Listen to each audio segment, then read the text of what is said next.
પછી મને છેલ્લે યાદ કરો, હું તમને બતાવું શું વાત કરશો તમે ઘરે. બરાબર. ચલો, સમતલના કોઈ પણ બિંદુમાંથી વર્તુળના સ્પર્શકની સંખ્યા. જો આ વર્તુળ છે, બધાએ બિલકુલ ફોકસ કરીને ધ્યાન આપવાનું. આ વર્તુળ છે, આ વર્તુળની અંદર બિંદુ કયું છે? પી. વર્તુળની અંદરનું બિંદુ પી હોય તો એક પણ સ્પર્શક ના દોરી શકાય. જો કારણ કે પી માંથી પસાર થતી કોઈ પણ રેખા વર્તુળને કેટલા બિંદુમાં છેદે છે? 2. એટલે શું બનાવી દે છે?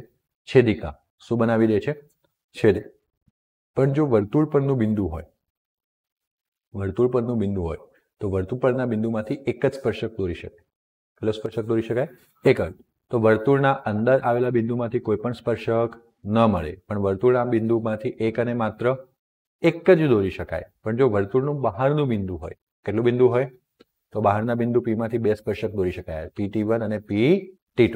તો વર્તુળને બહારના બિંદુમાંથી કેટલા સ્પર્શક મળે છે?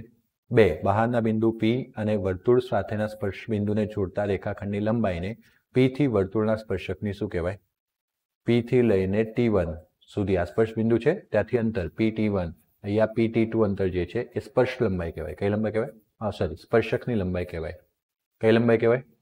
તો હવે આ પ્રમેય તમારે ધ્યાન રાખવાનું છે, સાબિત કરવાનો છે કે પ્રમેય 10.2 એક પ્રમેય લખવા આપ્યો તો, લખવા આપ્યો તો ને?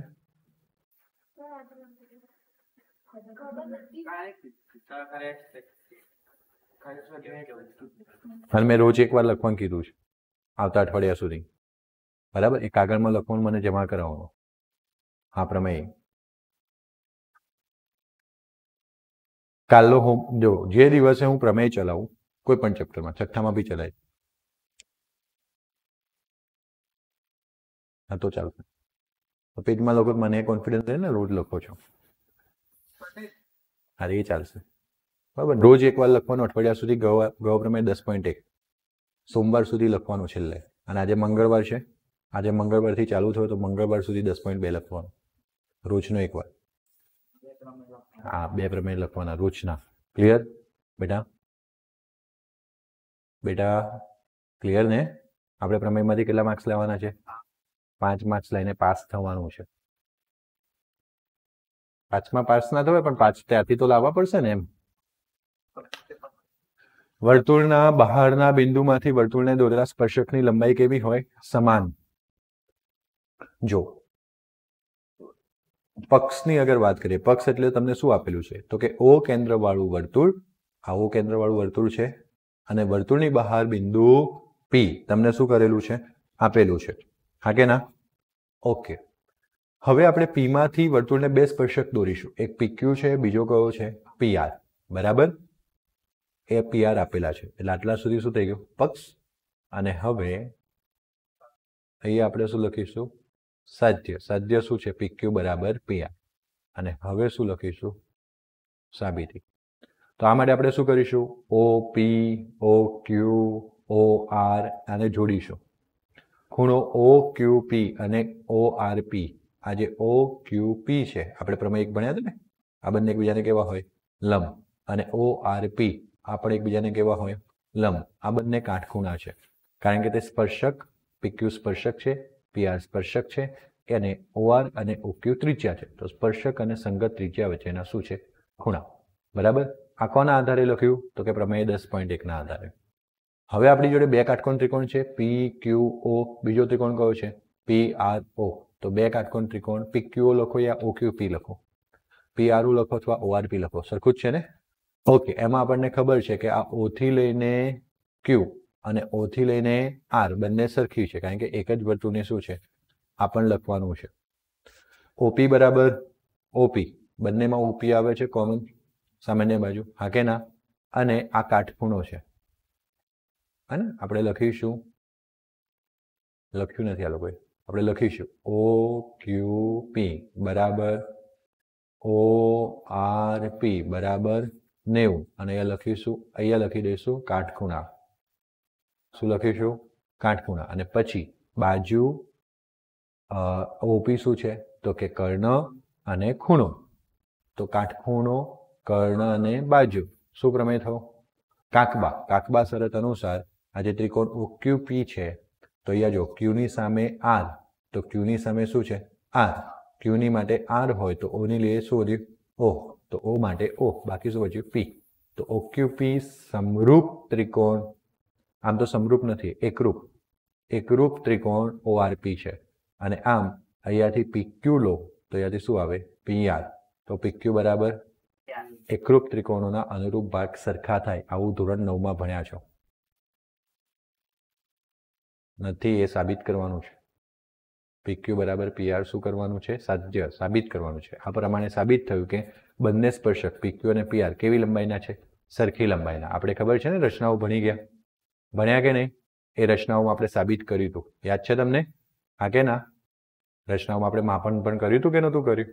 ચલો સરસ. તો હવે આપણે એક કામ કરીએ, એક્ઝેક્ટલી સ્વાધ્યાય 10.2 પર આગળ વધીએ કે બિંદુ ક્યુમાંથી દોરેલા વર્તુળના સ્પર્શકની લંબાઈ કેટલી છે? ઓકે, એ પહેલા જે 10.1માં દાખલો હતો ને, એમાં કેવું હતું કે એક વર્તુળ દોરો. વર્તુળ કેટલું દોરવાનું છે? એક જ દોરવાનું છે.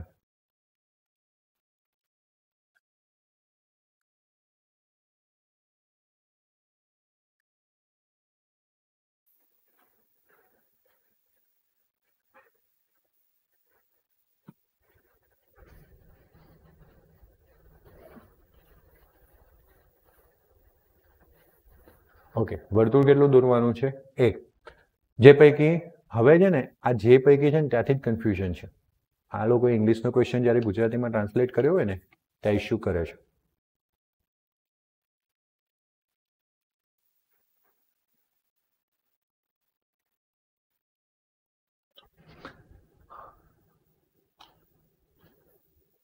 આ તો છઠ્ઠું છે નહીં, નથી મારી જોડે.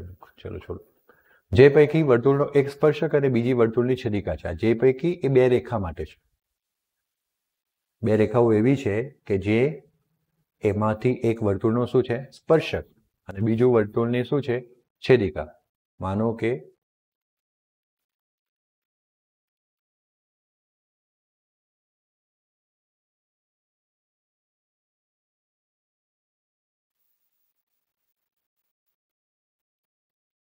તમારી લાઈનમાં આવું નહીં થાય. આ વર્તુળનો શું છે? સ્પર્શક, અને બીજી વર્તુળની શું છે? છેદિકા છે. બરાબર? તેવી આપેલ રેખાને સમાંતર હોય તેવી બે રેખા દોરો. તો આપણે અહીંયા આવી રીતના દોરી શકીએ. આપેલ રેખા આપણી જોડે કોણ છે? એલ. એને સમાંતર એક રેખા આપણે શું દોરી? એમ, જે વર્તુળની શું છે? છેદિકા. અને એને સમાંતર, એલ ને સમાંતર બીજી રેખા શું દોરી? એન, જે શું છે? થઈ ગયું? ઓકે, ચલો. કાલે હું બે વર્તુળમાં લોચો પડતો હતો. હું આ બીજું વર્તુળ સમજતો હતો. આજે કમ્પ્લીટ વાંચ્યું તો બીજી વર્તુળની છેદિકા, બીજું શબ્દ સાંભળ્યો એટલે બીજી રેખાની વાત થતી હતી. હું કાલે બીજું વર્તુળ એવું સમજતો હતો, એટલે હું તરત બીજું વર્તુળ દોરતો હતો. સમજ પડી ગઈ? ઓકે, જો કે આપણે આ દોરવાળો દાખલો નથી પૂછવાનો. 10.2 પર પાછા આવીએ. ક્યુમાંથી દોરેલા સ્પર્શકની લંબાઈ કેટલા સેન્ટીમીટર છે? 24 સેન્ટીમીટર. તો આ એક વર્તુળ થયું. હા કે ના? હા કે ના? અને બહુ ફેમસ આકૃતિ દોરી જ નાખવાની. આ ફેમસ આકૃતિ છે, ગભરાવાનું નહીં. આવી રીતના એક આકૃતિ દોરી જ દેવાની. ક્લિયર છે? ઓકે. તો વર્તુળનું કેન્દ્ર ઓ થયું. બહારનું બિંદુ શું થયું? ક્યુ. ક્યુમાંથી દોરેલા સ્પર્શકની લંબાઈ કઈ છે? અને પી કહી દઉં તો આ ક્યુમાંથી દોરેલો સ્પર્શક ક્યુપી થયો, જે કેટલા સેન્ટીમીટર છે? વર્તુળના કેન્દ્રથી તેનું અંતર, તો કેન્દ્ર ઓ થી લઈને ક્યુનું અંતર કેટલું છે? તો વર્તુળની ત્રિજ્યા શોધો. 25 24 સાથે કોની જોડ હતી? 7. અગર ભૂલી ગયા હોય તો 7 24 25. અને અમુક જ આપણે જોડો છો કે 8મા ચેપ્ટરમાં જોઈ હતી, પણ અહીંયા આપણને ખબર પડી જાય. બરાબર? પણ જો તમારે શોધવું હોય, એમસીક્યુ છે એટલે સીધું વાત કરું. ત્રિકોણ ઓ ક્યુ પી માં ઓ ક્યુ નો વર્ગ, કાટખૂણો ક્યાં આગળ બનવાનો? પી પર. તો કર્ણકોણ થયો ઓ ક્યુ. ઓ ક્યુ નો વર્ગ બરાબર પી ક્યુ નો વર્ગ વત્તા ઓપી નો વર્ગ. ચલો, આ કોનો વર્ગ? 25 નો વર્ગ. પી ક્યુ કયો છે? 24 નો વર્ગ વત્તા ઓપી નો વર્ગ. 25 નો વર્ગ 24 નો વર્ગ વત્તા, ઓકે, માટે ઓપી નો વર્ગ બરાબર 625 માઇનસ 576. 625 માંથી 576, 15 માંથી 6 જાય તો 9. ઓકે, આ કેટલું? 1 વધશે, કારણ કે 15 કર્યું હતું. 11 માંથી 7 જાય તો 4. તો આ 5 વધશે, 5 માંથી 5 જાય તો 0. 49 વધ્યું. કોનો વર્ગ વધ્યો? ઓપી નો માટે ઓપી બરાબર આમ તો પ્લસ ઓર માઇનસ 7 થાય પણ અંતર કદી ઋણ લેવાનું નથી એટલે જવાબ કેટલો આવે 7 સેન્ટીમીટર આવડી ગયું ઓપી વર્તુળની ત્રિજ્યા છે તો વર્તુળની ત્રિજ્યા કેટલા સેન્ટીમીટર થઈ 7 સેન્ટીમીટર બોલો કોઈ ડાઉટ નથી ને કન્ફર્મ પાક્કું ને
ઓકે ચલો ધ્યાન આપજો હવે પેલું દોરવામાં કોપી પેસ્ટ તો થાય ને દોરી જ નાખીએ શું થયું વર્તુળ હે ને જેને આમ સીધી આકૃતિ દોરવી હોય સીધી પણ દોરી શકે બરાબર છે એ માટે છે ને એ શું કરે તો કે વર્તુળને આ લીટી પર રાખે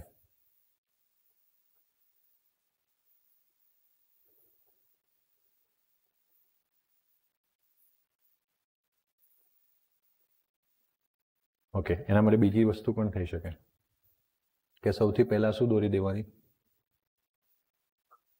લાઈન દોરી દેવાની તમારે છે ને તમારી જોડે પરિકર હોય પેન્સિલની અણી અહીંયા મૂકવાની અને રાઉન્ડરની અણી અહીંયા મૂકવાની મારે થોડો ટ્રબલ થશે શું ટ્રબલ થશે કારણ કે મારે વર્તુળ પહેલાં જ બની જશે પણ હું પછી આવી રીતના મેનેજ કરી શકું ચાલશે થોડું બરાબર પછી આ ઊભી લાઈન દોરવાની એટલે સીધો કાટકોણ ત્રિકોણ દેખાય તમને કેવો કાટકોણ ત્રિકોણ દેખાય સીધો દેખાઈ ગયો સીધો કાટકોણ ત્રિકોણ પેલો તમને એવું લાગે કે વાંકો ચૂકો થઈ ગયેલો છે ઓકે બાકી આ આકૃતિ તમારી આ ચેપ્ટરમાં ફેમસ છે આ ઓ થઈ ગયું ઓકે એવું કીધું ટીપી અને ટીક્યુ ઓ કેન્દ્રવાળા વર્તુળના શું છે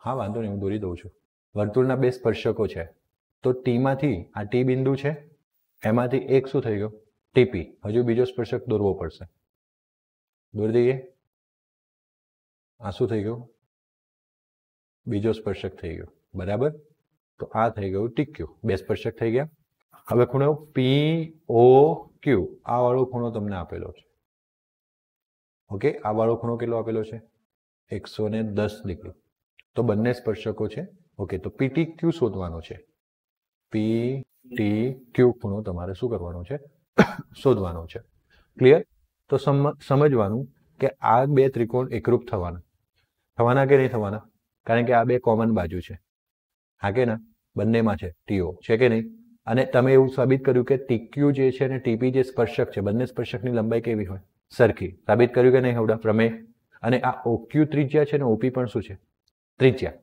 છે કે નહીં તો આ બંને ત્રિકોણોમાં આ સમરૂપ ત્રણેય બાજુ જે છે કેવી થઈ એકબીજાને સરખી થઈ એટલે ગુણોત્તર સરખો મળવાનો આ બે ત્રિકોણ એકરૂપ જ થઈ જવાના સમરૂપ બી છોડો કેવા થઈ જવાના એકરૂપ હવે એકરૂપ થાય તો આ ખૂણો અને આ ખૂણો કેવો થવાનો સરખો એટલે એનો દ્વિભાજક થઈ ગયો શું થઈ ગયું દ્વિભાજક તો 110 ના બે ભાગ પડે 55 રે તમારે હવે અહીંયા શું કરવાનું તો કે આ ખૂણો કેટલાનો છે 90 આટલો ખૂણો કેટલાનો થઈ ગયો ત્રિકોણમાં 55 તો આ ખૂણો કેટલાનો થાય તો કે સર ટોટલ 180 હોય એમાંથી 90 બાદ થાય એક 90 કાટખૂણો એટલે બીજા બે ખૂણાઓનો સરવાળો કાટકોણ ત્રિકોણમાં 90 થાય પણ એમાંથી એક કેટલો છે 55 10 માંથી 5 જાય તો 5 8 માંથી 5 જાય તો 3 કેટલો થાય 35 થાય એટલે આ ખૂણો સર કેટલાનો મળ્યો 35 એવી રીતના આમાં પણ આ 55 છે આ 90 છે એટલે આ ખૂણો કેટલાનો મળવાનો એમ પણ આ સરખા જ થાય એવું સમજી લેવું એટલે ડબલ આખો ખૂણો કેટલાનો થયો 70 તમને શું પૂછ્યું છે પીટી ક્યુ પી ટી ક્યુ આખો ખૂણો પૂછ્યો છે 70 ક્લિયર થયું મેં એમસીક્યુ ની રીતે જ ગણ્યો છે बाकी આપણે જેટલા પણ સ્ટેપ બોલ્યા ને વર્બલી એ બધા લખવા પડે કે ભાઈ TQ POQ નો દ્વિભાજક છે એટલે આ જે TOQ ખૂણો જે છે એના બરાબર POQ નું અડધું એટલે 55 લાવ્યા પછી કાટકોણ ત્રિકોણ TOQ માં ખૂણાઓનો સરવાળો 180 આ બાદ બાકી કરતા કરતા કરતા કરતા ખૂણા પર પહોંચ્યા 35 પછી આ બંને સરખા છે એટલે ડબલ થાય 35 દુની 70 આવું લખવું પડે પણ અત્યારે આપણે આવશે ત્યાંની વાત ત્યારે MCQ માં ચાલે 1 માર્ક્સના ક્વેશ્ચનમાં ચાલે બરાબર O કેન્દ્રવાળા વર્તુળને P બિંદુમાંથી દોરેલા સ્પર્શક P અને PB વચ્ચે ખૂણો રચાતો હોય તો કેટલો છે 80 નો ખૂણો રચાય છે શામાંથી સ્પર્શકમાંથી તો માનો કે આ P બિંદુ છે અહીંયાથી મેં શું દોર્યું ખૂણાવાળી વાત છે એટલે મારે કાટકોણ ત્રિકોણ તો વાપરવાનું નથી એટલે મેં અહીંયાથી સ્પર્શક દોર્યા આ બે ત્રિજ્યાઓ થઈ ગઈ બરાબર આ થોડી છેદિકા જેવું લાગે છે રફ આકૃતિ છે ચાલી જશે એકવાર P A અને B તો તમને એવું કીધું કે બંને સ્પર્શકો વચ્ચે કેટલાનો ખૂણો રચાતો હોય આ કયું બિંદુ છે O તો આ P માંથી આવી રીતના O પર એક રેખા જાય તો તમને ખૂણો POA ઉલટું કીધું છે આ ખૂણો શોધવાનો કીધો છે બરાબર ને હવે આ 80 હોય તો આનો બે ભાગ પડે આ ખૂણો કેટલાનો થાય 40 શીખવાડ્યું હતું ને એવો આ ખૂણો પણ કેટલાનો થાય 40 પણ આપણે ઉપરના ત્રિકોણમાં રહીશું PAO કારણ કે આપણે આટલો જ ખૂણો શોધવાનો છે એમાં આ તો ફિક્સ છે કે કેટલો છે 90 તો આ કેટલો હોવો જોઈએ 50 40 ને 50 90 90 ને 90 180 ટોટલ સરવાળો 180 થવો જોઈએ ક્લિયર એટલે જવાબ શું આવે 50 આવે અને શોર્ટમાં લખવું હોય હું લખું ખૂણો APO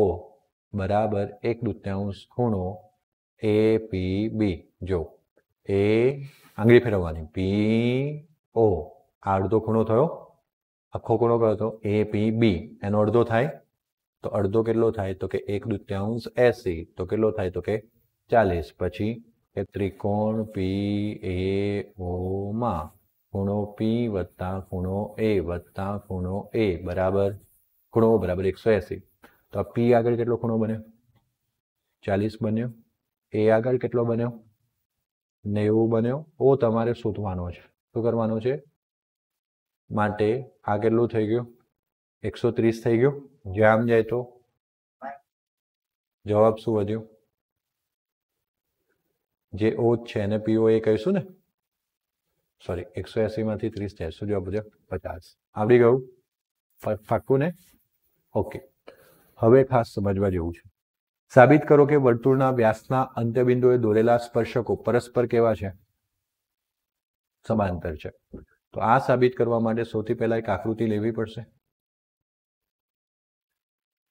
તો આપણે આ વર્તુળ લીધું આગે ના વર્તુળમાં એક વ્યાસ લેવો પડશે આગે ના તો આપણે આને વ્યાસ લીધો વ્યાસના બે અંત્યબિંદુએ તમારે શું દોરવાના છે સ્પર્શક તો આપણે એક આ સ્પર્શક દોર્યો બરાબર અને બીજો આ સ્પર્શક દોર્યો થોડું નહીં દેખાય આપણે એને થોડીક એરેન્જમેન્ટ કરી દઈએ ક્લિયર હા કે ના તો આ મારું કયું બિંદુ છે સપોઝ આ O બિંદુ આ AB મારો શું છે વ્યાસ બરાબર અને A માંથી પસાર થતી રેખા L અને B માંથી પસાર થતી રેખા M બે સ્પર્શક છે કે નહીં તો આપણે સાબિત કરવાનું છે કે L સમાંતર શું છે M છે તો જો સૌથી પહેલા પક્ષ સાબિત કરો એમાં પક્ષ આવે લખવાનું છે તો લખવાનું વર્તુળ આ વર્તુળનો સિમ્બોલ છે વર્તુળ ના લખો હોય તો જેનું કેન્દ્ર O હોય કેન્દ્ર આગળ લખવાનું તો કેન્દ્ર O છે અને OB જેટલી ત્રિજ્યા છે જોઈ તો આ વર્તુળનું નામ થઈ ગયું ગણિતની ભાષામાં આને વંચાય વર્તુળ O કેન્દ્ર વાળું જેની ત્રિજ્યા કેટલી છે OB નો વ્યાસ રેખાખંડ AB છે જેના અંત્ય બિંદુઓ A અને B માંથી વર્તુળના સ્પર્શકો રેખા એલ અને એમ છે, બરાબર. સ્પર્શકો છે ત્યાં સુધીની વાત ક્લિયર. શું લખ્યું છે? સ્પર્શકો પરસ્પર સમાંતર હોય તે આપણે શું કરવાનું છે? સાબિત. એટલે આપણે સાધ્ય એવું છે કે એલ સમાંતર એમ, આપણે આ સાબિત કરવાનું છે. ક્લિયર? આવડે કે ના આવડે આટલું? પક્ષ આપણે સંખ્યામાંથી લખ્યું, પરંતુ શબ્દોમાં નથી લખ્યું, આના સ્વરૂપે લખ્યું. આકૃતિ આપણે વિચારી વિચારીને બનાવી દીધી સંખ્યા વાંચીને. ક્લિયર ભાઈ પ્રિયાંશુ? હે ને? બધાને ક્લિયર નહીં? અને આપણે સાબિત કરવાનું છે કે આ બે રેખાઓ સમાંતર છે, એટલે એલ સમાંતર શું છે? એમ. એટલે આપણે સાબિત કરવાનું છે. તો એ માટે આપણે શું કરીશું? તો ધ્યાન આપજો. અહીં આપણે જોયું તેમ રેખા એલ એ બિંદુ આગળ વર્તુળનો શું છે? સ્પર્શક છે. માટે તમે એમ લખી શકો, રેખા એલ લંબ છે કોને? રેખાખંડ એ બી ને. હા કે ના? કારણ કે આપણે ભણ્યા હતા ને રેખાખંડ. પહેલા તમે રેખાખંડ એ બી લખી શકો, કારણ કે જે રેખાખંડ એ બી છે એ જ રેખાખંડ તમારી કઈ થવાની? એઓ થવાની. અને એઓ તો ત્રિજ્યા હોય જ છે, તો ત્રિજ્યાને લંબ મતલબ રેખાખંડ એ બી ને પણ લંબ. હા કે ના? Yes or no? Number 1. Okay. બીજું શું લખી શકો? તો બીજી રેખા માટે રેખા એમ એ. ઓકે. આના પર તમે લખવું હોય તો લખી શકો પ્રમેય 10.1 મુજબ. યાદ આવે તો લખવાનું, બાકી પ્રમેય અનુસાર લખી દેવાનું. 10.1 નહીં લખવાનું, ના યાદ આવે તો. પ્રમેયમાં ભણ્યા હતા ને આપણે, રેખા સ્પર્શક રેખા અને ત્રિજ્યા એકબીજાને કેવા હોય? લંબ. એ રીતના રેખા એમ એ બિંદુ બી આગળ વર્તુળનો શું છે? સ્પર્શક છે. માટે શું લખી શકો? એના જેવું જ રેખા એમ લંબ રેખાખંડ એ બી. કારણ કે જે એ બી છે એ જ તમારો બીઓ થવાનો. હા કે ના? આ પણ કઈ રીતના લખ્યું આપણે? 10.1 મુજબ. નંબર 2. ક્લિયર ને? હવે લખી શકીએ આપણે 1 અને 2 પરથી. જો રેખા એલ કોને લંબ છે અને રેખા એમ કોને લંબ છે? ગણિતમાં એવું વ્યાખ્યાયિત કરવામાં આવેલું છે કે એક જ રેખાખંડને બે લંબ હોય તો એ એકબીજાને સમાંતર થઈ જાય. કેવા થઈ જાય? કહેવાનો મતલબ રેખા એલ કોને લંબ છે? રેખા એમ કોને લંબ છે? તો રેખા એલ અને રેખા એમ એકબીજાને શું હોય? સમાંતર હોય. શું હોય? બીજી રીતના સાબિત કરવું હોય લાંબુ તો થાય, પણ એ લાંબુ થાય. જો અહીંયા તમારે એક્સ બિંદુ મૂકવાનું, અહીંયા વાય મૂકવાનું, અહીંયા પી મૂકવાનું, અહીંયા ક્યુ મૂકવાનું. પણ તમે લંબ લખ્યું હતું ને ત્યાં તમારે લખવું પડે કે એક્સ એ ઓ યા એક્સ એ બી ખૂણો 90 છે. તમે લખો યા ઓ બી વાય યા ક્યુ લખ્યું હોય તો ક્યુ ખૂણો 90 છે. પણ તમે લખો કે આ બંને અનુકોણો છે. જો ઝેડ બની અને ખૂણા 90 છે, એટલે આ બંને રેખાઓ શું છે? સમાંતર. આટલી લાંબી મહેનત કરવી છે. આ ઝેડ બન્યો. જો બેટા બન્યો. આવી લાંબી મહેનત કરવી છે. તો ગણિતમાં આ પણ સાબિત છે કે રેખા એલ કોને લંબ છે? એ બી ને. રેખા એમ કોને લંબ છે? મતલબ એ બે રેખાઓ એકબીજાને શું હોય? સમાંતર હોય. આમ રેખા એલ સમાંતર રેખા શું થાય? એમ થાય. ક્લિયર? જે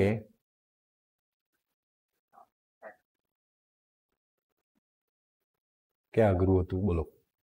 આ ખાલી સેન્ટેન્સ લખવાનું હતું એ અઘરું હતું? ના, એ તો આપણે ભણ્યા હતા કે સ્પર્શક રેખા ત્રિજ્યાને શું છે? લંબ છે. ક્લિયર થયું? હા કે ના? ચલો એક બીજો દાખલો ભણીએ, છેલ્લો, કે વર્તુળના સ્પર્શકના સ્પર્શ બિંદુમાંથી દોરેલો લંબ વર્તુળના શામાંથી પસાર થાય? કેન્દ્રમાંથી. તો પહેલા મેં વર્તુળ દોરું.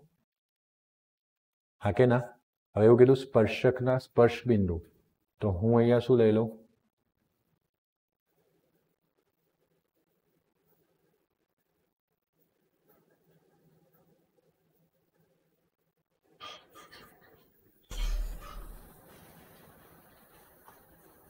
સ્પર્શક લીધો, આ સ્પર્શકના સ્પર્શ બિંદુમાંથી આ રહ્યું સ્પર્શ બિંદુ, એમાંથી દોરેલો લંબ, લંબ દોર્યો મેં, જે કેન્દ્રમાંથી પસાર થાય છે એવું કહેવું.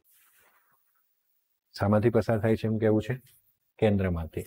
ઓકે, તો જો આ હું લઉં L, આ રેખા લઉં હું M, આ બિંદુ લઉં, સ્પર્શ બિંદુ લઉં P. ક્લિયર ને? ઇઝીમાં ઇઝી છે. તમને બહુ અઘરું લાગે પણ બહુ સહેલું. તમે કહેશો સર આટલું જ હતું? હું કહીશ હા એટલું જ હતું. પહેલા તો પક્ષ, વર્તુળા સ્પર્શ બિંદુમાંથી સ્પર્શકના સ્પર્શ બિંદુમાંથી દોરેલ લંબ, આટલું જ છે ને? તો વર્તુળ OP થઈ ગયું, કેન્દ્ર O, ત્રિજ્યા કઈ થઈ? OP ના સ્પર્શક રેખા L ને દોરેલ લંબ કઈ રેખા છે? રેખા M છે, જે એ બિંદુ આગળ સ્પર્શકને શું છે? લંબ. આપણા શબ્દોમાં લખ્યું આપણે આને, હા સોરી P બિંદુ આગળ. મેં પહેલા એને એ જ વિચાર્યું હતું મનમાં, પછી P લખ્યું એટલે પેલું એ યાદ રહ્યું. એટલે P બિંદુ આગળ લંબ છે. ક્લિયર થયું? હે ને? જાગતા રહેજો. ક્લિયર આટલા સુધી? બરાબર. સાધ્ય, સાધ્યમાં શું આવે? તો આ જે રેખા M જે છે એ ક્યાંથી પસાર થાય? રેખા M એ વર્તુળના કેન્દ્રમાંથી પસાર થાય છે, જે આપણે શું કરવાનું છે? સાબિત કરવાનું છે. તો હવે આપણે શું શાના તરફ જઈશું? સાબિતી. તો જો અહીં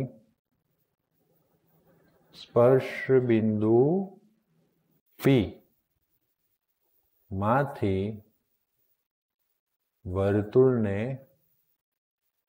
દોરેલ સ્પર્શક રેખા L છે. હા કે ના? આ પહેલું સ્ટેટમેન્ટ. વળી ઓકે, આના માટે આપણે શું લખી શકીએ? રેખા L લંબ OP. ડાયરેક્ટ નહીં, આપણે સ્પર્શક વાળી વાત વાપરી. કયો પ્રમેય? મુજબ. ક્લિયર? હા કે ના? આને શું કહીશું? એક.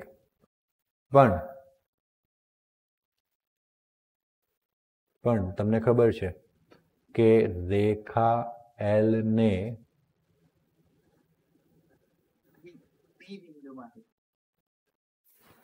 મને એ જ યાદ રહી ગયું. P બિંદુમાંથી દોરેલ લંબ કોણ છે? રેખા M છે. માટે રેખા M એ OP ને સમાવતી રેખા છે. કારણ કે OP તો લંબ હતો જ સ્પર્શકને, પણ આપણને એવું કહેવામાં આવ્યું કે P બિંદુમાંથી પસાર થતી લંબ રેખા કઈ છે? M. તો કમ્પલસરી એ M રેખા છે કોને સમાવતી હોય? આકૃતિમાં પણ દેખાય છે. હા કે ના? હવે જો M રેખા OP ને સમાવતી હોય તો OP તો શું છે? ત્રિજ્યા. ત્રિજ્યા છે ને? તો M રેખા ત્રિજ્યા મને સમાવતી રેખા થાય, અને ત્રિજ્યા એટલે શામાંથી પસાર થવાની? કેન્દ્રમાંથી. ક્લિયર થયું? એટલે લખ્યું આપણે રેખા M એ OP ને સમાવતી રેખા છે, માટે રેખા M એ કેન્દ્ર O માંથી પસાર થાય છે. બસ આટલું લખવાનું હતું, જે સાબિત થાય છે. આવડી ગયું? બરાબર. જો કે હું એવું માનું કે ન પૂછાય તમારી સાથે તમારા ફેવરમાં, પણ જ્યાં સુધી બોર્ડ આપણને કોઈ સંકેત ન આપે કે સાબિત કરવાના દાખલા નથી પૂછવાના, ત્યાં સુધી માણી બેસવું શું કહેવાય? જૂન ક્રાઇમ કહેવાય. એટલે આપણે સ્વાધ્યાયના સાબિત કરો દાખલા ગણવાના જ છીએ. અવશ્ય ક્લાસના ટેસ્ટમાં પૂછવામાં પણ આવશે એટલે તમારે પૂરેપૂરી પ્રિપરેશન રાખવાની. ઓકે, હવે એક દાખલો નાનકડો બાકી હતો, એના પછી 1 પણ 2 છે. સારા એવા દાખલા છે જે પૂછાય એવા છે. તો હવે મળીએ કાલે અને એને કમ્પ્લીટલી ભણીશું. ઓકે.